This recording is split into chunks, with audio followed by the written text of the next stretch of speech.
Welcome back to Silver Lining, the space where we can pause, reflect, and grow together.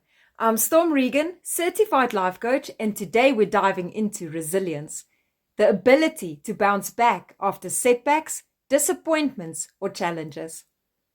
Here's the thing, life will throw curveballs, and no one is immune to failures, loss, or struggle. But what separates those who stay stuck from those who grow is resilience. The strength to get back up, to adapt, and to keep moving.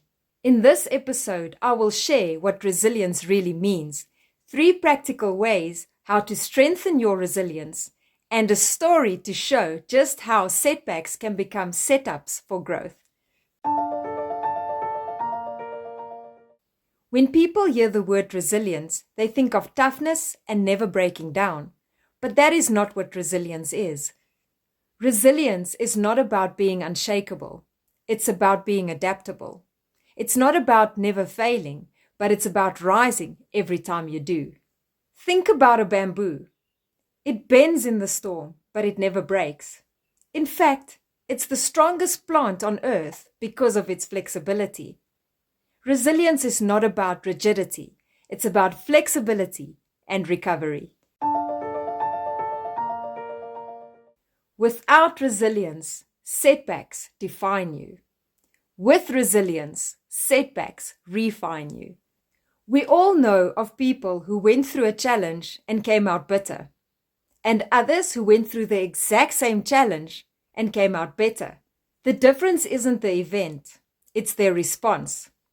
Resilience allows you to keep moving forward even when life doesn't go according to plan, and it always will.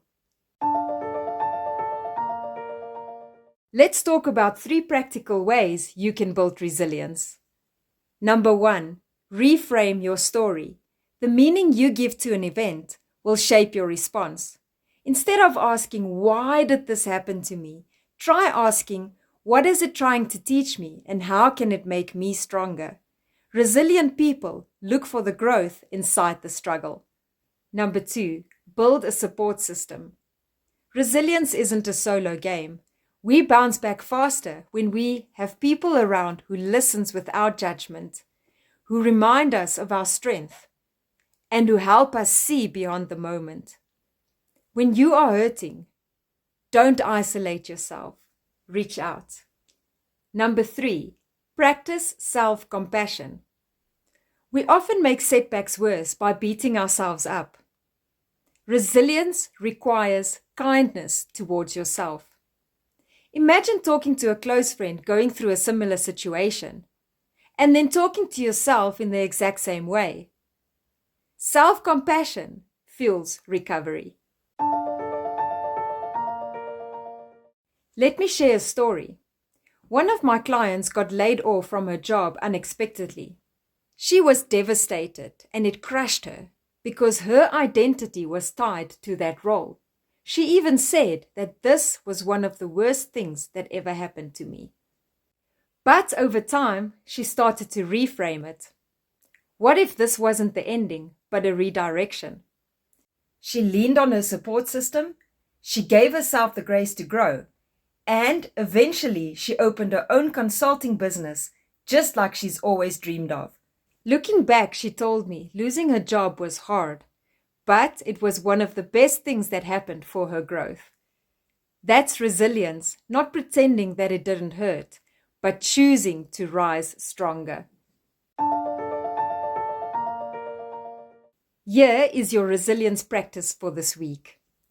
Think of a recent setback or disappointment. Write down the story you've been telling yourself about it. Now, reframe it. Ask, what is this challenge trying to teach me, and how can it help me to grow? Even a small shift in perspective can help you bounce back faster. Remember, resilience isn't about never failing. It's about getting back up again and again with more wisdom than before. Thank you for joining me today on Silver Lining. If this episode encouraged you, share it with somebody who needs a reminder that they are stronger than they think. And don't forget to subscribe, because in our next episode we'll explore emotional intelligence, how understanding and managing your emotions can help you transform your relationships and your success.